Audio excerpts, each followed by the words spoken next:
in and doesn't tell people you have to vote for the lesser of two evils election after election. Otherwise, as you wrote, the doom loop just gets doomier and loopier. Doomier and loopier. Let's hope it doesn't. Although it's certainly looking that way. Lee Drutman, author of Breaking the Two-Party Doom Loop, The Case for Multi-Party Democracy in America. He also has the Substack Under Current Events and is a senior fellow at the think tank New America. Thank you so much, Lee. Well, thank you, Megna. Always enjoy the conversation. I'm Megna Chakrabarty. This is On Point.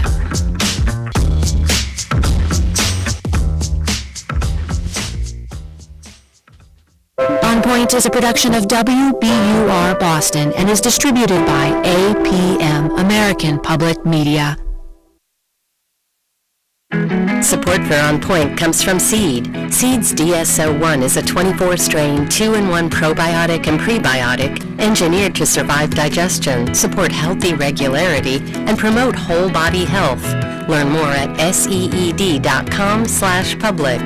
And MathWorks, creator of MATLAB and Simulink software for technical computing and model-based design.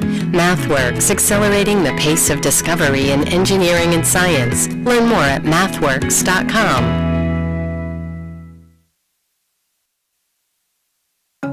Nothing is just black and white or red and blue. In North Carolina, Donald Trump won their electoral votes, but Democrats swept major statewide races, including governor. What happened? There's only one person who can really be Donald Trump, and that's Donald Trump. Others who brand themselves in that style, I think, just have a much harder time gaining traction.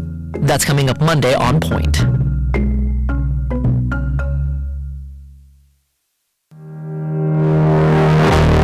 Always keeping you informed, WAER 88.3 is supported by the St. Agatha Foundation, founded and funded by Syracuse native Lori Mezzalimba, who fought a diagnosis of breast cancer for 12 years until she passed in 2009.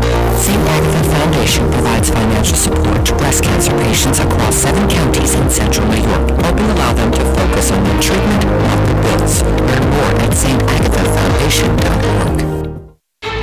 You're listening to 88.3 WAER, Syracuse Public Media, your local NPR station from the Newhouse School at Syracuse University.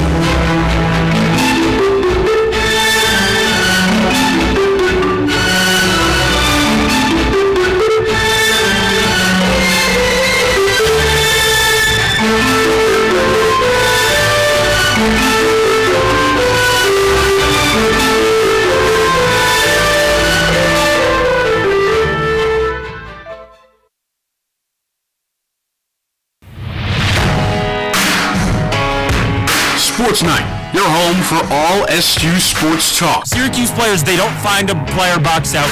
They turn around and try to jump up and grab the ball. That's not rebounding. That's not boxing out. That's lazy. It is nowhere close to an overreaction to say that they can go 500 or better in ACC play. I think there's something to be said about that specific phenomenon. 5 guys saying, there's no backup plan. It's just us. Breaking down everything from around the hill. When you get doubled up on your shots and even one more to put a cherry on top, there's no possible way you can win a lacrosse game. You can tell it just dissipates out of nowhere.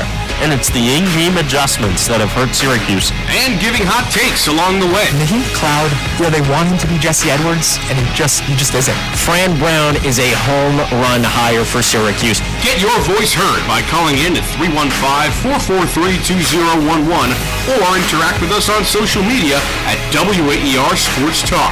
It's Sports Night, and it starts right now.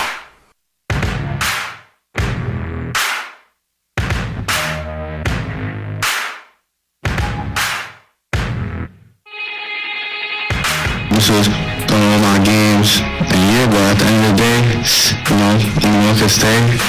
And with that being said, I'm coming into Syracuse University.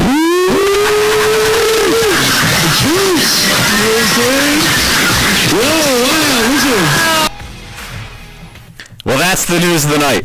Kyan Anthony, the son of Syracuse legend Carmelo Anthony, announced his decision to commit to Adrian Autry and the Orange just about 2 hours ago, and we're here to break it all down. Welcome into Sports Night here on WAER. I'm Adam Gatkin alongside Nico Horning. We'll be with you for about an hour up until 9 p.m., and we got to talk Kyan Anthony to start things off. If anyone at home wants to join our conversation, you can call in at 315-443-2011. You can also text us at 315-556-3929. Interact with us on Twitter or on YouTube at WAER Sports Talk. The 4-star, the consensus top 50 player, Kyan Anthony. Nico, he's coming home. Huge for Syracuse. What a big ad for the Cuse. But not only, what he does on the court, but just the legacy, the popularity that Syracuse gets out of this with Kyan Anthony coming to Central New York. A huge decision because it came down to Syracuse and USC. And personally, as a California native, I thought he was going the USC route. I got to be quite honest. Nothing against Syracuse, nothing against what's going on here.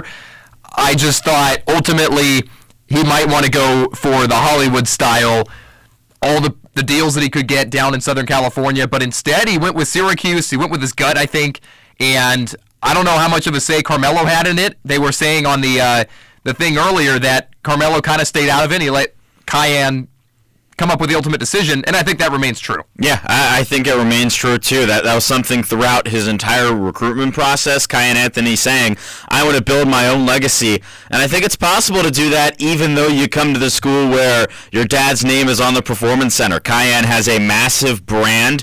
On3 says he's worth $1.1 million. Wow. That's top 10 in the country in this class in terms of their NIL valuation, of course, with his dad being Carmelo. But I think it's also important to note this isn't just Carmelo's kid. This is again, consensus 4-star, a consensus top 50 player in the country. Adam Finkelstein, the director of scouting at 247 Sports, calls him a skilled, smooth scorer, a high-volume shot taker, and playmaker. He's very aggressive. He hunts buckets. This is the type of player that Syracuse needs. He's one of the best shooters in the class. And before we even get into what he's going to do for the program and the legend and what the name does, I do want to talk about, what he contributes to the team aspect. And I think the shooting is one. Also, he's 6'5" at 17 years old is pretty remarkable. So he's kind of a taller shooting guard if you really think about it, which allows him to spread the floor a little bit more.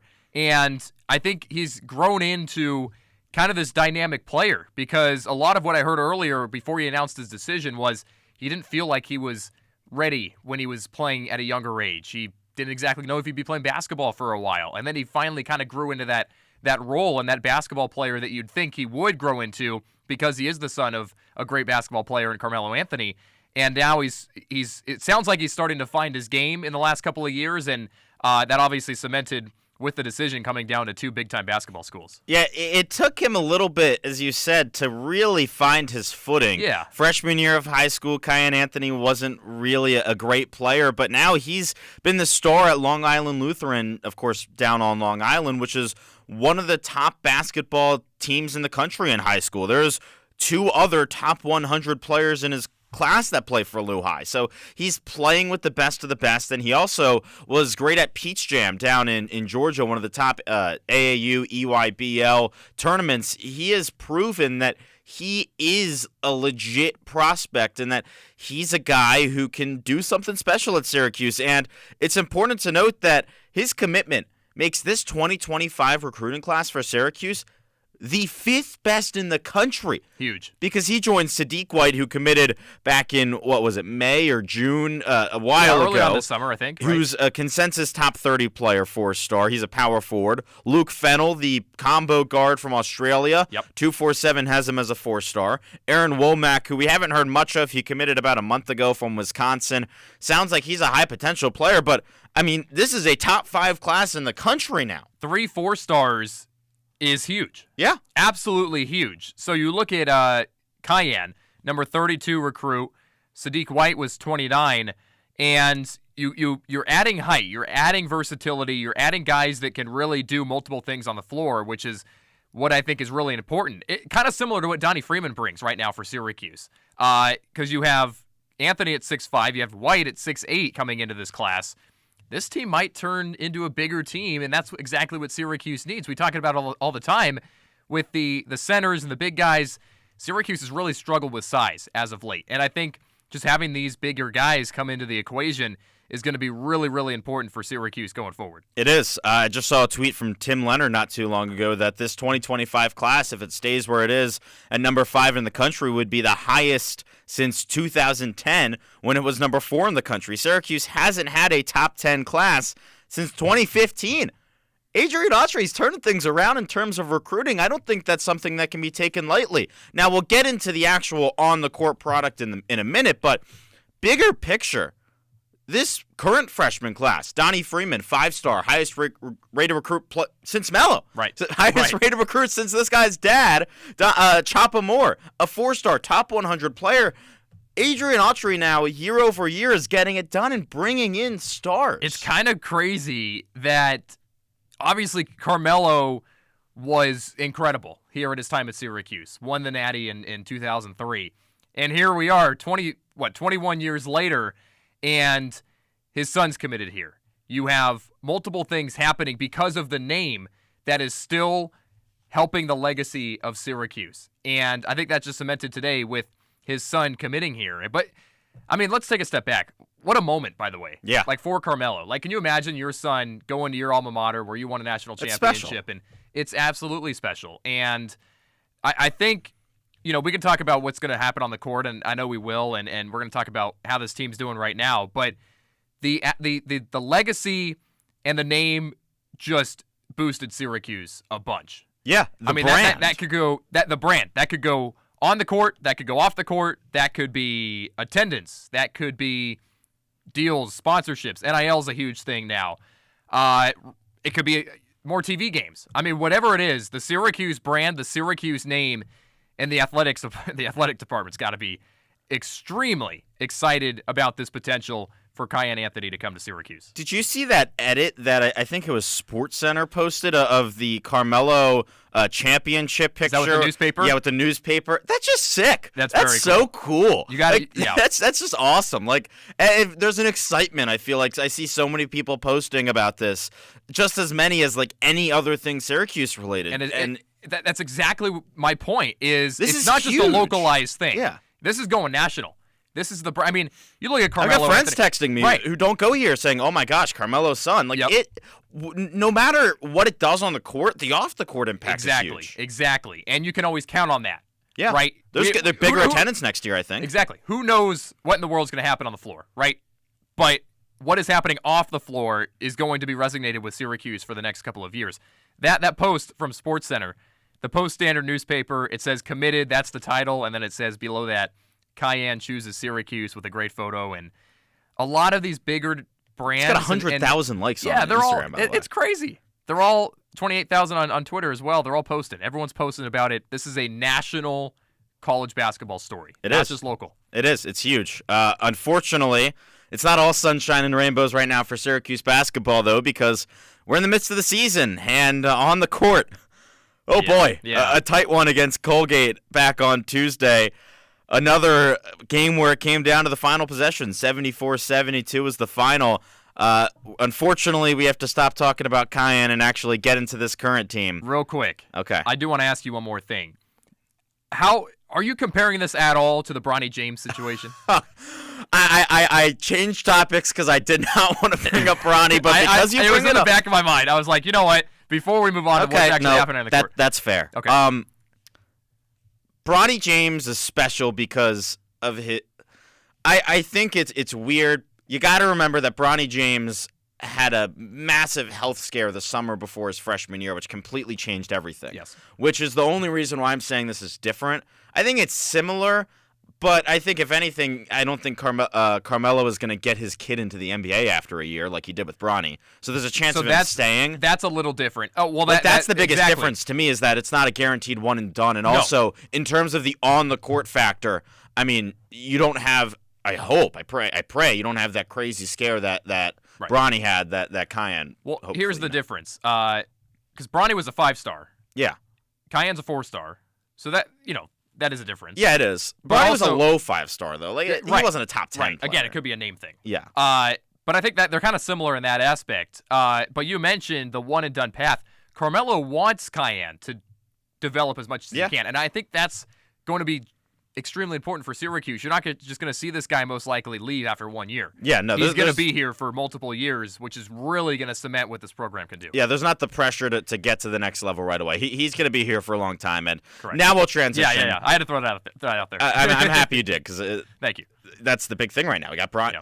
He's not traveling for That's the G also League. weird. That's crazy. Weird. Okay, as much as I could talk about Bronny Yeah, James, unfortunately, we have to talk about Syracuse basketball and that 2-point win over Colgate. Yeah. At home, how frustrated were you watching that game? Call in, let us know. We want to hear everyone's thoughts. 315-443-2011. That's the number to call to get your voice heard. Man, I mean, this was close and it was frustrating because the big thing to me that I keep looking back at was that stretch at the start of the second half where it felt like Syracuse was pulling away and that they were going to easily win this game, and then they didn't, and they made it hard on themselves with the just awful transition defense and giving up open threes. They just beat themselves in this one. They're playing extremely slow on the defensive side of things. Yeah. And, it's funny because both of these men's and even the women's program, like they're both starting slow. And I think they're having the same issues defensively because this men's squad, you're right, second half was a fine start, but then they just let up. I don't know if they're tired. I don't know if it's, just bad defense. They can't get back on transition. I don't know what it is, but they got to fix it. And they have a good chance to do that on Saturday or tomorrow, I guess, by now, against Youngstown State. It's just a slow start. But going back to the first half, in each of these last two games, you had Lemoyne and then you had Colgate. I think that was a different thing because Lemoyne, Syracuse started really slow.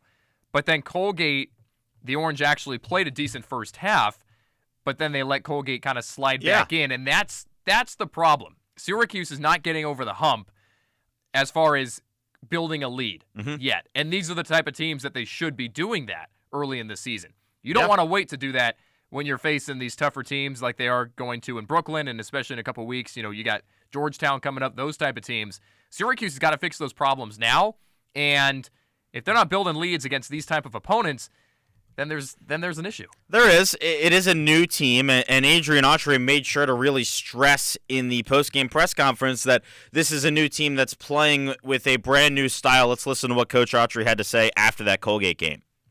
They never was rattled. We came in and we did what we were supposed to do. All right? Again, not great, and it's not going to be great. We got work to do. But I'm just stop talking about all this other stuff, and when you got to talk about the style of play and what we're doing and what things have changed. 20 to 25 more possessions. That's what we're doing. So it's very interesting what Autry's trying to say there. I think his whole point is that it's going to be different watching this team because there's so much more pace to the way that they play that it's going to cause other teams to score more points. My issue with it is that it's the basic fundamental transition defense that doesn't look good.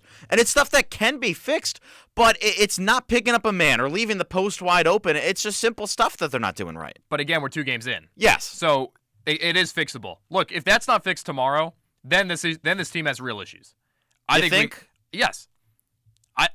I don't think they have issues if they don't fix the simple mistakes tomorrow and they win by 2 points? No, I do think that they have to win by a good amount tomorrow, and we can get a little bit more into that in a second. But I think that I understand what he's saying in the fact that you got to give this team time in changing styles because, correct, like it took Boeheim teams sometimes to get into that 2-3, it's going to take time now.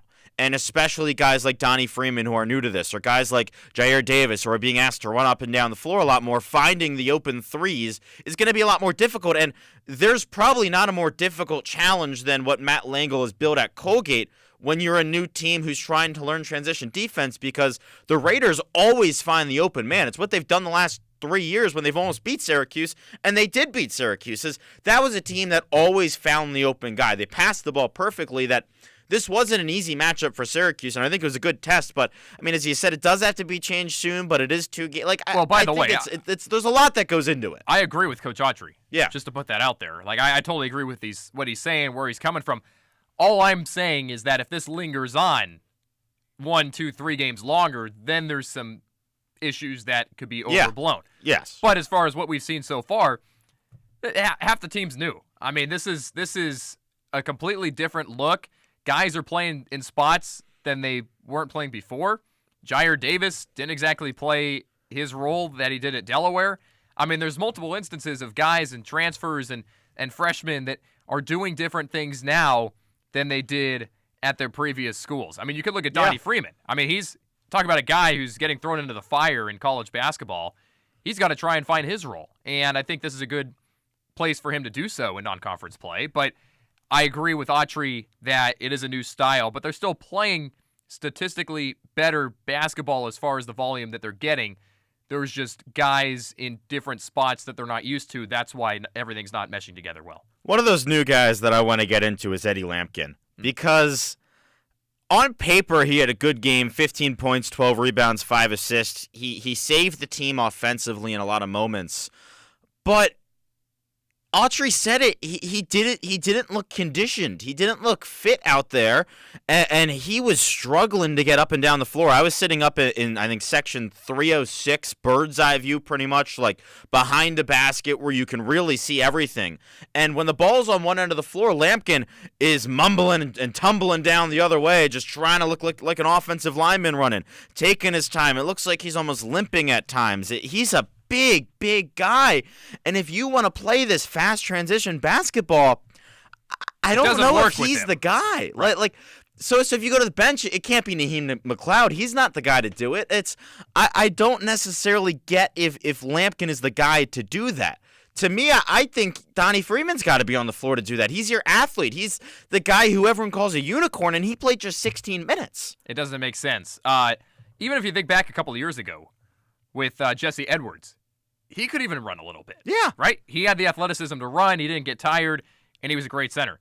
Lampkin, who's the NC State center? DJ Burns, right? Yep, DJ Burns. Does that have any sort of kind of relation there with the stamina, I guess you could say? It because does. I think it does. I think, you're spot on. If you're not running up the floor as fast as you want to play your game of basketball, then you have an issue. Right? Yeah. All 5 guys got to glue into the system that they're doing. I mean, and if Lampkin's kind of lagging behind, then you're already down a player. Here's your thing with DJ Burns. You ready for this? The minutes that he played in the ACC tournament, that stretch that they went on, 5 games in a row when NC State won it, he never played more than 30 minutes. In the NCAA tournament, the only time he played more than 30 was the overtime game. Both Final Four games, he played 29 and 27. So DJ Burns wasn't playing those minutes because he wasn't fit enough to. Right. Eddie Lampkin played 35 minutes. Yeah, that's crazy. That's great, too many. That's a great comparison right there. I agree.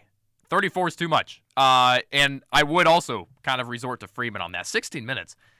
This guy's got to be getting more. And I get it. He's kind of getting thrown into the fire, but this is the place that you want to put in those newer guys. How else does he develop if you don't give him the time now? 100%. And I think it's completely worth it to give him the time now because this is a 5-star. As I said, this is the highest rated commit since Carmelo. This is your guy. This is supposed to be your guy. You got to treat him that way. You got to treat him like one of the top 10 freshmen in the country and give him a chance to learn because he is so naturally talented. I expect a breakout game tomorrow for Donnie Freeman. I think that Autry puts him in, trusts him a little bit longer, and I think he performs well. But I agree with Lampkin as well. His numbers are still good, by the way. 15 points, 12 rebounds, those 5 assists, but very underrated. On the defensive end, it Correct. kind of hurt them. Correct. That was the problem. Just not getting back in time, slow. But again, you're trading off some offense and some great passing and some size in the paint. But you got to find that fine line. You do. That's where I think this team is at right now. Yeah, it is. So one last thing before we start talking football in a minute. The other freshman, Elijah Moore, had his best game yet in Orange. Now I know he's only played 2 games and had the 2 exhibitions, but he played just 20 minutes, had that stretch where he was just on fire. What did Adrian Autry think about Elijah Moore's performance? Let's take a listen. You know what? He was great. I thought he made some big shots. Again, a freshman still working on that other side of the ball, and I thought he really responded after the first game. That whole week of practice, and again, he earned his minutes, so I was happy for him. But Elijah's a guy that not only can he shoot, he made a nice play off the drive to Peter. Again, I'm excited about him. He just has to keep working. He's a tough kid. He knows how to play, and I'm just excited what he can do going forward. So I was very impressed with Elijah Moore in this game. Like Autry said, there's still some stuff to be fixed on the defensive end, but he showed that he can get a bucket and that he can do it himself, and that's something that there's been some struggles with. J.J. Starling, to me, is really the main guy who can get it done himself. He hasn't really done that much. Everyone else, Chris Bell, Jair Davis, Eddie Lampkin, you name them, they need help. They need ball movement to get it going. Elijah Moore seemed like someone who can give him the ball and he can get it done himself. And he was contributing in both halves. He had 4 points in the first, 4 points in the second half. And that's something that you don't get from Starling right away here to start the season. Starling's been very slow to start these games. Yeah. That's an issue. That's honestly one of the biggest issues I'm seeing from this team right now is you got to get J.J. Starling going early. But the fact that you're putting Elijah Moore in there and trusting him as a freshman, why not do the same to Donnie Freeman? That's kind of where I'm at right now.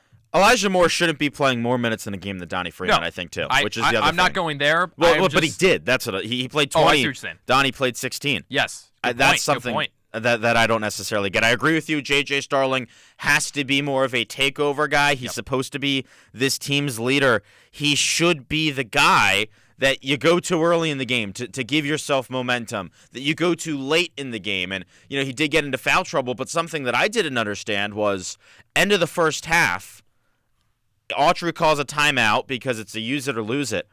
I don't know why you don't put Starling in the game for those final 7 seconds, because that's a time where you say, go get a bucket. This is a practice 7 seconds, need a score situation. I feel like in all those spots, J.J. Starling should be on the floor because he should always be the guy you go to, and it hasn't necessarily felt like he's the guy that they've gone to this season. J.J. Starling is your go-to guy in the experienced category. Donnie Freeman is your go-to guy in the younger category. I think Starling, this is your guy, but he's starting so slow. And I don't know what the issue is because he just looks out of it to start these games. And I know he's not an incredible free throw shooter, but he only goes to the line once or twice a game.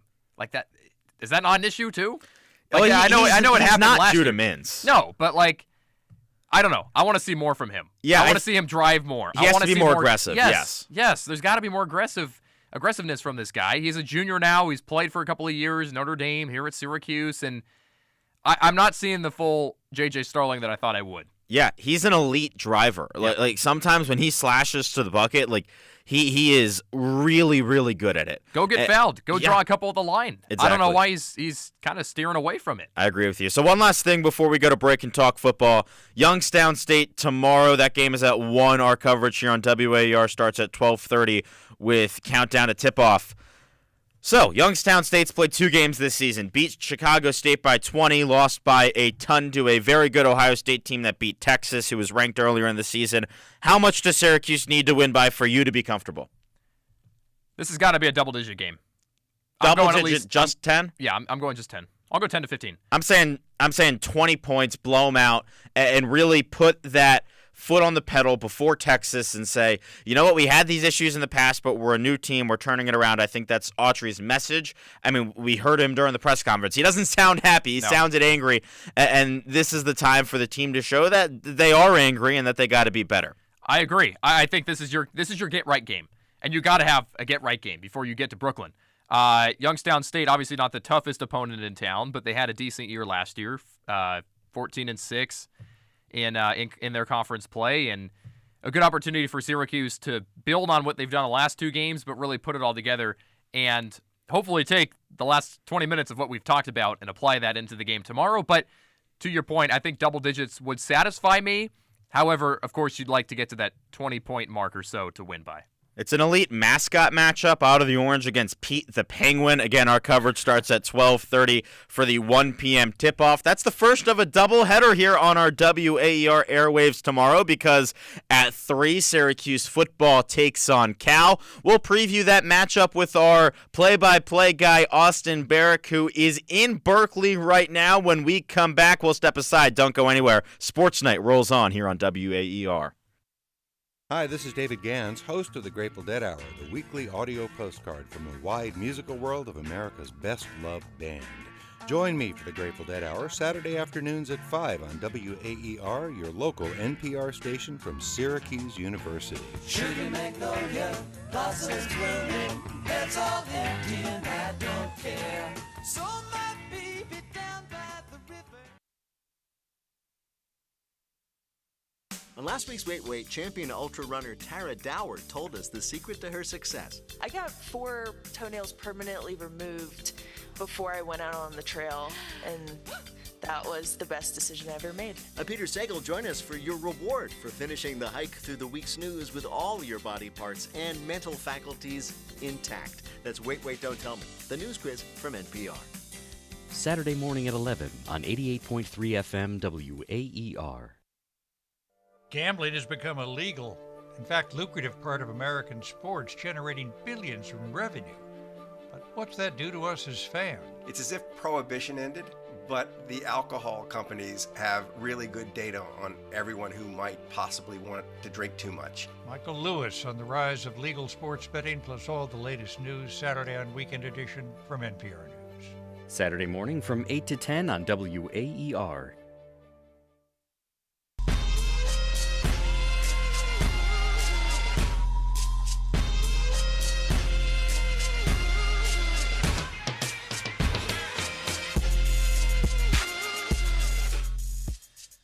Welcome back to Sports Night here on WAER, here on this Friday night in the middle of November. Busy weekend Syracuse-wise. Hoops playing tomorrow, so is football, but Syracuse football playing all the way on the other side of the country on the West Coast in California. And with that, one of our play-by-play guys is joining us right now, Austin Barrick, all the way from Berkeley in Northern California. Austin, you settled in NorCal? Yeah, Nico, it's pretty nice here so far. The campus is wonderful. We just went on a nice hike to view the sunset from this outlook area. It was gorgeous. The campus is exactly what I thought it was, right? It's a mix of Dr. Seuss and marijuana. It's great. It's awesome. It's it's exactly what I thought it was going to be. And we saw the stadium.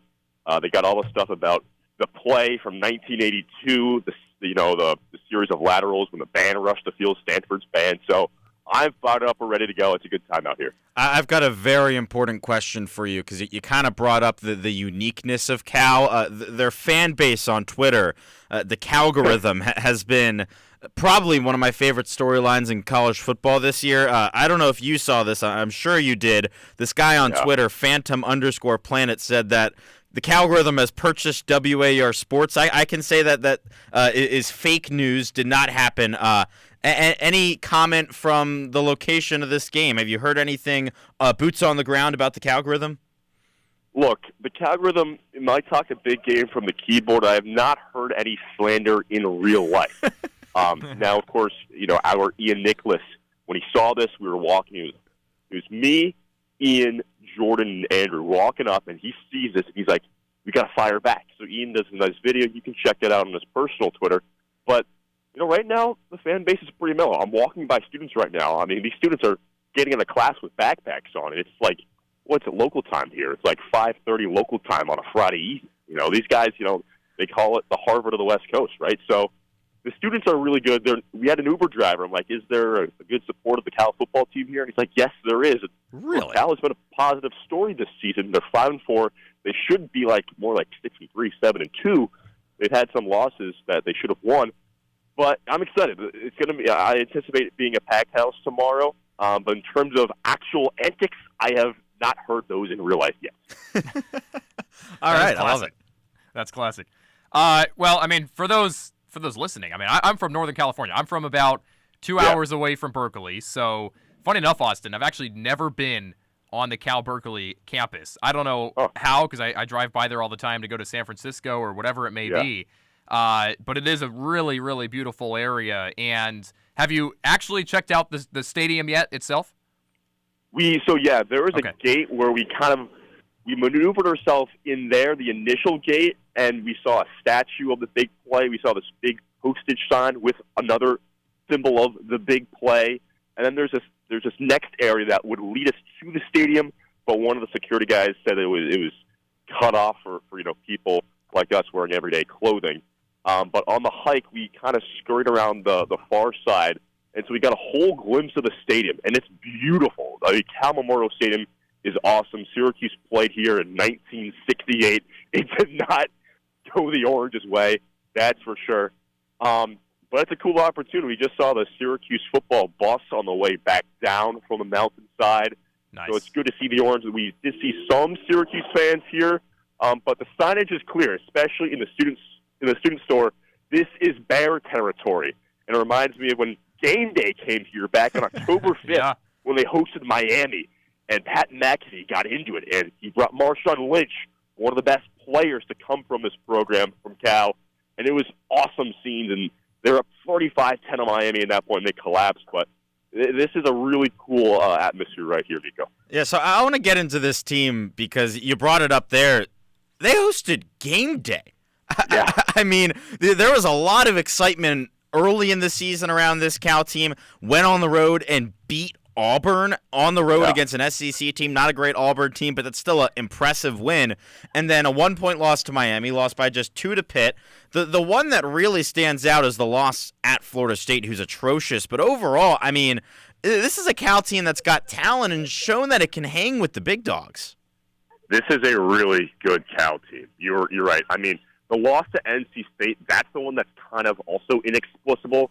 They were up 23-10, and they blew it. Their true freshman kicker, they have a two-kicker system that Jordan and I will talk about on the broadcast tomorrow, but their true freshman kicker missed from like 28 yards out, and their head coach, Justin Wilcox, did the surrender cobra for like a full minute after that. And entering the Wake game last week, they had the bye week, they played Wake, they beat them pretty thoroughly, and the broadcasters of that game were like, yeah, we talked to Coach Wilcox, and he doesn't say that the team is cursed or anything. I'm like, whoa. I mean, the fact that he has to say that the team is not cursed makes me think that internally that they think they might be cursed.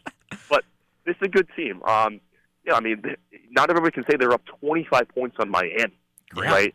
And, the Florida State loss does sting. That's like the what happened there loss, kind of like how Syracuse had the what happened there loss to Stanford back on September 20th. I mean, that's still Florida State's only win of the season, guys, which is crazy. But it's been an up-and-down season, right? They won at Auburn. They're 3-0. Jaden Ott wasn't even playing. And then they've had these really tough losses, but they've bounced back. They're a good team. Like, they're a 9-point favorite against Syracuse. They were, like, only a couple-point underdog at Pitt. Yeah, like, I saw it up to 10 points. Neutral field is better than Syracuse. And I don't know about you guys. I just feel like as good as Cal is, they've kind of gone a little under the radar this year, even though they've been so dominant. And the scores kind of foreshadow that a little bit. I know their defense is good. But I guess for tomorrow's game, Austin, what sticks out to you that Syracuse is going to have to kind of counteract with the great Cal defense that they present? It's tough because when I think of this Cal defense, their takeaways are insane. I think they have like 17 picks. They've got like 21, 22 takeaways on the year. They've had a takeaway in 11 straight games dating back to last season. They got Noel Williams, a quarterback who leads the country in picks at 7. He had like 6 the first 6 weeks. Had a great one last week at Wake where he basically ran the route of the receiver. It's a tough defense. And I asked Fran Brown, you'll hear it on the coaches report tomorrow, but like, are you scared at all of, like, do you change the game plan? And, of course, I'm thinking of, no, he's not going to be scared. And that's exactly what he said. But what comes to mind, guys, is the Pitt game that McCord had. 5 interceptions against Pittsburgh on the road. And that's that Pitt defense was hyped up going into it, and they delivered, right? This Cal defense, first in the ACC in points per game allowed, and really up there in the takeaways category. I am scared if I'm a Syracuse fan. Because these DBs are all over the place, and their linebackers blitz, their defensive backs blitz too, because they know that the guys in the secondary are ball hawks. They can get after it.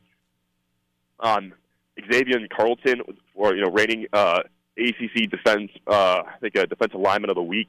He's kind of a shifty guy on the front there. They got some other linebackers who can blitz. They've been banged up throughout the middle of the season. I think that's why they lost some of these games too. They've been banged up, but this is a really tough defense to figure out, and I think McCord has to play a near-perfect game for Syracuse to win tomorrow. So you brought up that Pitt game. Afterwards, the next time out against Virginia Tech, LaQuinn Allen ran for 121 yards.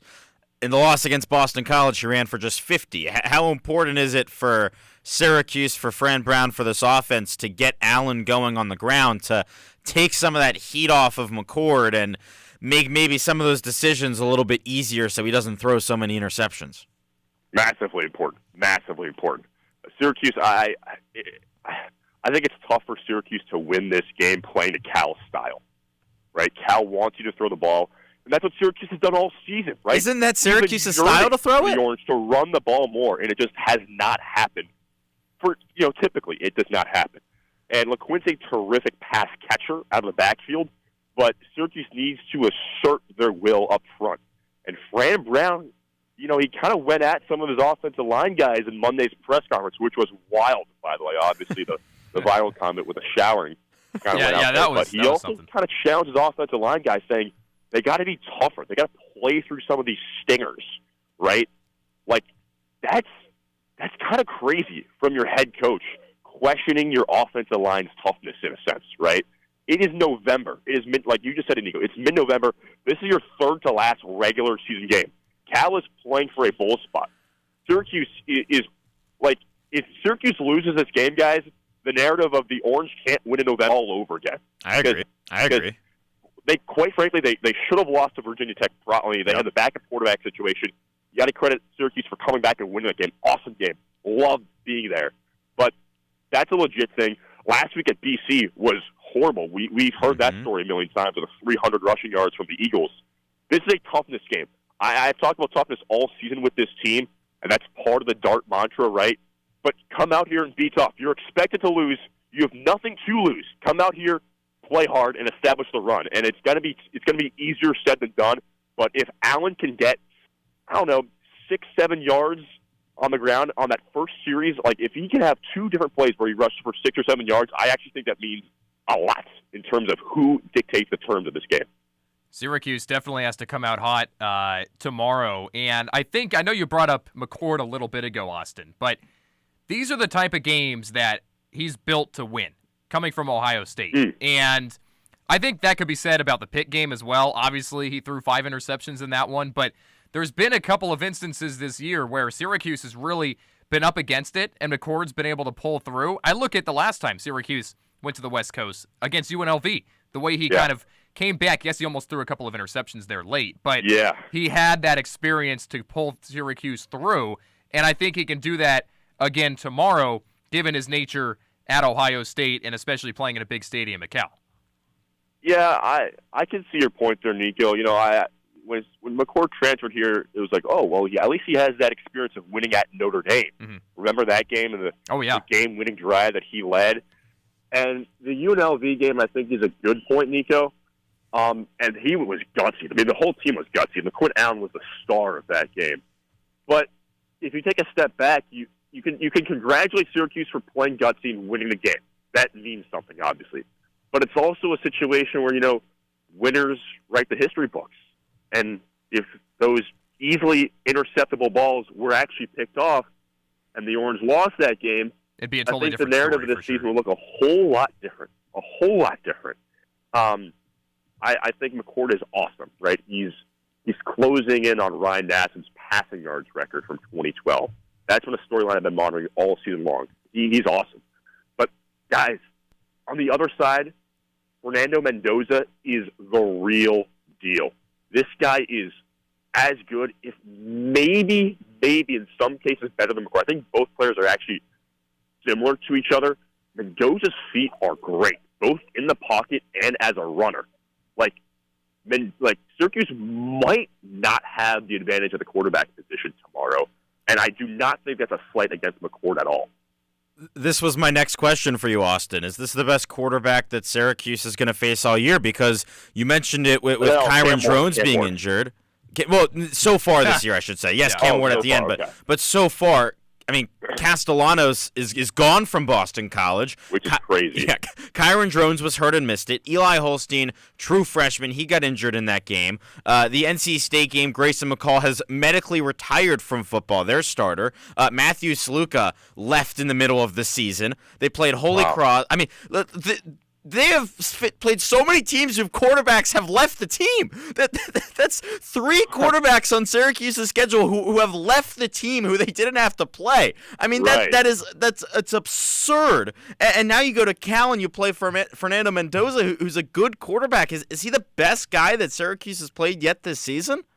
Well, Adam, I'm really glad that you just pretty much did the work for me there and went through the list.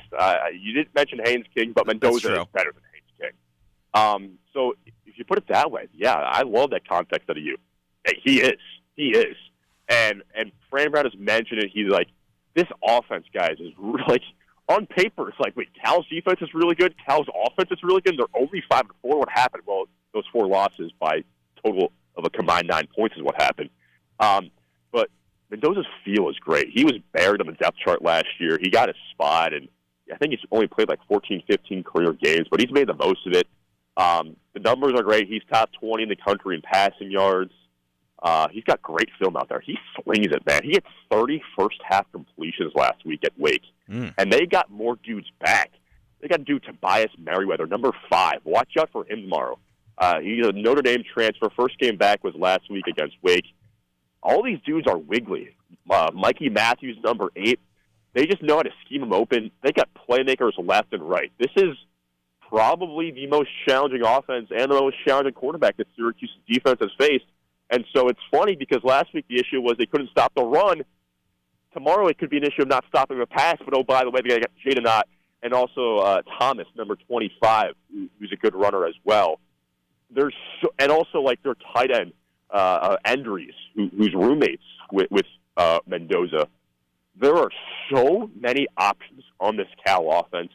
I think it's going to be, I don't want to say nearly impossible, but like I said, McCord's going to have a perfect game for Syracuse to win. I think Syracuse's defense will have to play its best game of the season for Syracuse to win. Wow. Quite a bit of storylines going into tomorrow. First meeting between Syracuse and Cal since 1968. Austin, appreciate you jumping on here. Hey, do me one favor while you're out there. Yeah. Go get some In-N-Out Burger before you guys head back here to the east. I saw some shirts for that around here. People like the In-N-Out Burger. We've got a lot of food wrecks. We're going to some breakfast place tomorrow. I'm forgetting the name of it, but it's great stuff out here, Nico. The NorCal area has been good so far, and I appreciate you guys calling in. This is awesome. Of course, love to hear it. All right, enjoy the rest of the weekend, and best of luck on the call tomorrow. You can hear Austin Barrick and Jordan Leonard right here on WAER with the call tomorrow at 3 Eastern and 12 Pacific. Should be a beautiful day in the Bay Area, about 60 degrees and sunny. Can't write it home much better than that. All right, we appreciate Austin jumping on here on SportsNite. And on the other side, we will wrap it up with the women's side of basketball. Syracuse played Maryland a couple of days ago, and we'll see how they're doing as well on the hardwood. Here on SportsNite, it's Nico Horning and Adam Gotkin rolling on after this. There is a one-stop listen for everything Syracuse athletics. You got great talent on this offense. Like, you can't go dormant for an entire quarter. And the Ostrom Avenue podcast provides unique opinions, plus exciting interviews from industry experts. Joined by Georgia Tech play-by-play broadcaster Andy Demetra, Syracuse.com, football beat reporter Emily Laker. Check out weekly interviews on YouTube and listen at WAER.org or wherever you get your podcast. We know you've got a lot to do in a day, and sometimes it may not be easy to tune in at exactly the right time to catch WAER News.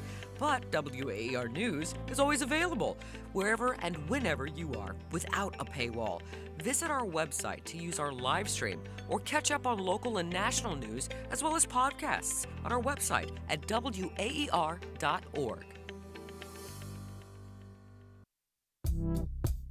You can think of the World Cafe as the greatest playlist you never have to worry about making. You'll hear artists you know and love next to exciting new bands you might fall in love with from all different genres. Plus, in-depth interviews with musicians from all across the musical spectrum. There's no algorithm behind it, just real human beings. Join me, Raina Duras, on the next World Cafe. Saturday afternoons at 1 o'clock on 88.3 WAER, your local NPR station from the Newhouse School at Syracuse University.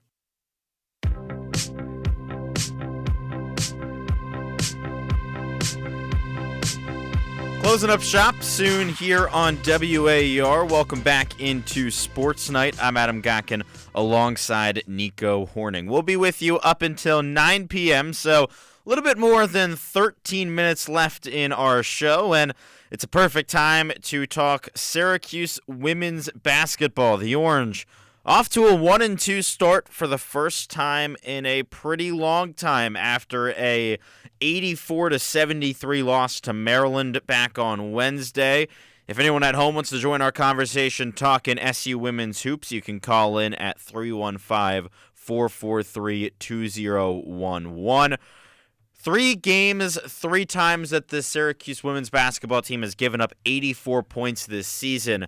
I mean, without a doubt, the defense has been an issue to start this year. It has, but also that number, giving up exactly 84 3 times absurd. in a row, is absurd. Yeah. Absolutely absurd. But yes, the defense has not been excellent. I think similar to the men's side, they've got a problem with being slow. Yeah. They're a little slow too. They're kind of on their heels a little bit defensively.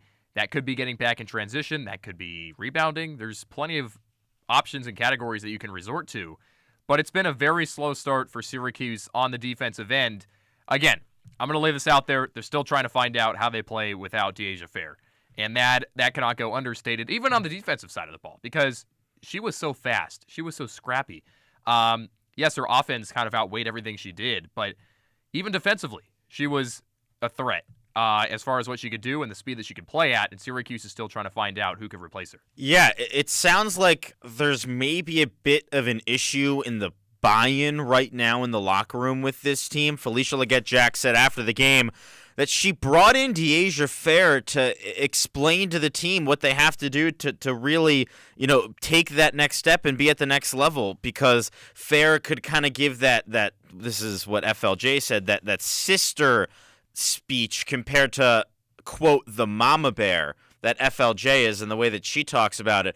And it was very interesting. After the Maryland game, Felicia Leggett-Jack talked about Dominique Camp, the point guard who started the first 2 games, but then didn't get the start and didn't play in the first half against Maryland. And it was very interesting what Coach Jack had to say after the game about why her star point guard, who had been with her back at Buffalo, didn't start against a top 15 team. She didn't practice that well. You gotta earn it. This is not about basketball for me. It's a microcosm of life. You don't give a kid something she doesn't earn. She earned a right to play in the second half, and if she doesn't earn it in practice on Friday, she won't play again, because I need her to be prepared for the next 70 years of her life. And if I have a say in it, I gotta help her understand that. I mean, that's interesting to send a message before a game this big, hosting a top 15 team, and tell your point guard you didn't practice well enough. Because of that, you're not starting. I mean, that's pretty crazy. I think that plays into the exact credibility that you just pointed out. Because they are playing this big of a team, and Coach FLJ is going to decide to do that, that shows how much she wants these players to buy into what she's doing. And yes, Camp did not play in the first half. Syracuse got out to a fine lead, but then that second quarter was not good. Syracuse, what was the total? It was 28-11. Maryland outscored Syracuse in the second. And then Camp came in the second half and played all right. 10 points and a couple of 3-pointers. Kind of found her groove a little bit with 3 assists too. So, if you had her for the first half, would they have won? You could play that game. But overall, this is more than just getting the win. This is setting a tone for your team the rest of the year, because this is a long season, and you want all of your players to buy in, and that starts from the bottom and the top with Dominique Camp not playing in the first half. I think, I don't know what went on behind the scenes, obviously, but if you're going to do it now, do it at this point in the season. I get it, you're playing Maryland, but you got to set the tone, and FLJ did just that. Yeah, and something else that I think plays a bit of a factor in maybe why Coach Jack is comfortable in benching camp is how deep this team is. There were 12 players who saw the floor and played like legitimate important minutes. So it wasn't 3 women going in the final minute when this game was already over. There were 12 players who played in important moments. And Coach Jack mentioned how with her Buffalo team that made it to the Sweet 16, she was able to go 12 deep with that squad. I mean, that's interesting, isn't it? Going 12 deep, that's more than 2 full rotations. I mean, does that make things more difficult early in the season? Because you think about it this way, you don't necessarily give everyone that much time on the floor to really get it going because you're moving them in and out so much. You know what that shows me? What? That they're still in a tryout phase. Yeah, still figuring it out. That's exactly what they're trying to do. And I think when you're going to throw that many people on the floor like that, you're not confident with what you're throwing out there maybe on the bench. And, that's not the problem you want right now, but that's what you're going to experience early on in the season when you're trying to find someone or trying to find a team that does not include the third best all-time scorer in women's basketball in Deasia Fair. And the men's side is dealing with that too. We talked about it a few minutes ago, Adam, with guys playing more minutes, less minutes than maybe they should. It's all a tryout process early in the season. You just wish it wasn't against the 11th best team in the country in Maryland. Yeah. They would not have had this issue last year. They played really well too against Maryland. I mean, Right.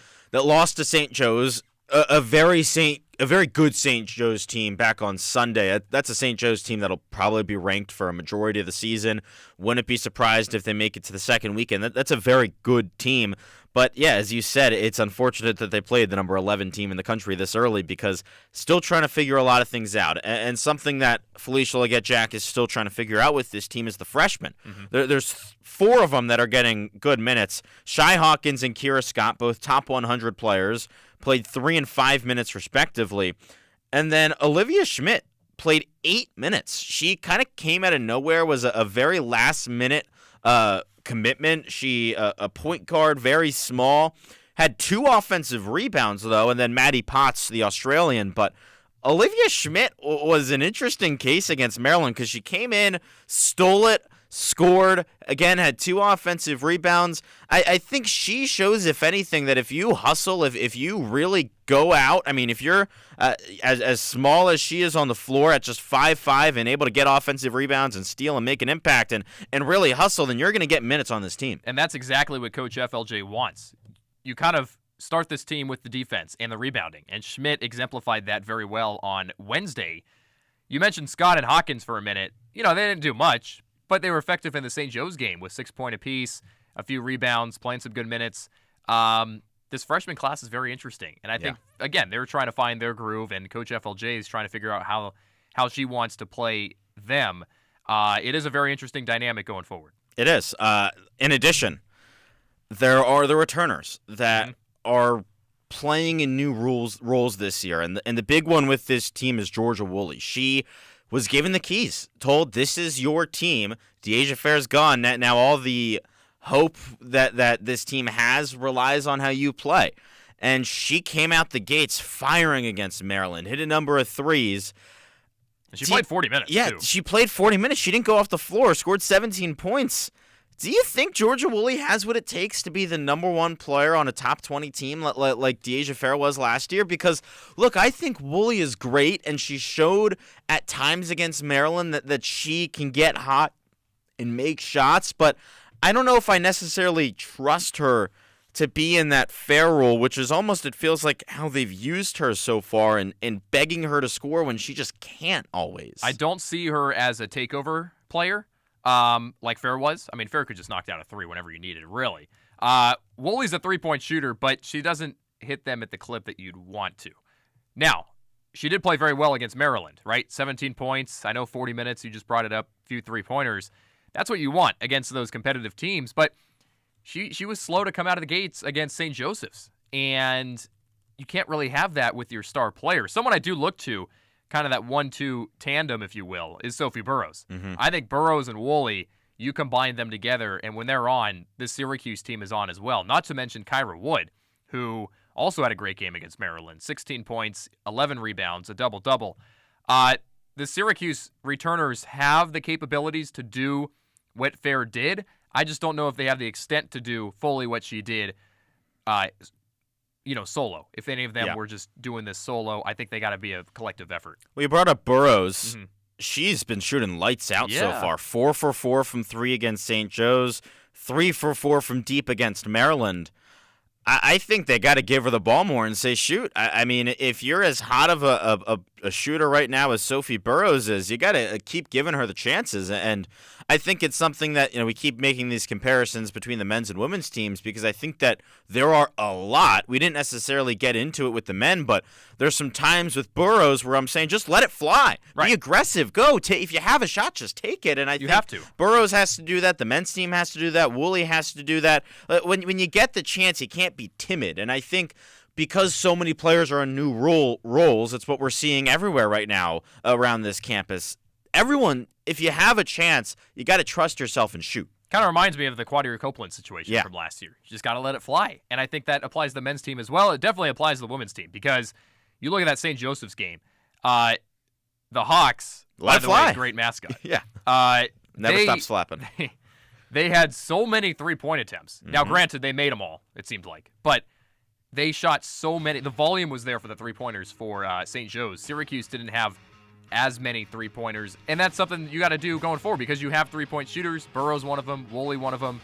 You have players on that team that can shoot the long ball, but you got to trust them, and that confidence will come out of this Maryland game. Yeah, in that St. Joe's game, the Hawks made 14 threes. Syracuse attempted 13. By the way, great mascot with the Hawk, also with the Penguin. Oh, yeah. Youngstown State. Full of mascots right now. I do hope that, what was its name? I already forgot. Whatever it is, I hope that Youngstown State Penguin is in the Dome tomorrow because, I always love mascots. Unfortunately, the Stanford Tree wasn't here. That made me very upset. Well, we want to thank you all so much for tuning in to this edition of Sports Night. We've got a jam-packed day here on WAER tomorrow. Syracuse men's basketball hosts Youngstown State. That game tips off at 1, which means countdown to tip-off is at 12:30. And then right after that, a doubleheader. We go straight into the Syracuse football game at Cal. Jordan Leonard and Austin Barrick are in Berkeley. They'll be on the call, so you can just tune in throughout the entire afternoon because